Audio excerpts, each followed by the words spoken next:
คืนวันเพ็ญคืนนี้ดาวแจมแจ้ง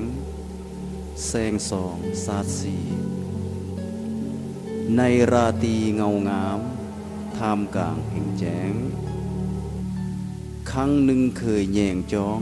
มองดาวอีกคู่น้องนั่งเคียงคู่อายตาจองสองดาวข่าวนี้อายนั่งเศร้าเอาอังดวงแดแลไปยังจันทายิ่งพาใจเศร้าย้อนว่าเข้าคนนั้นหันลั่งตีจากฟากแต่หอยบอบซ้ำสายอายอยู่บ่เป็นมองเห็นดาวคิดคอยคิดคนิ่งหาเมื่อการดาลาไหลจากไปไกลข้างอายเลยนั่งอ้างว้างคาดนางเคียงคู่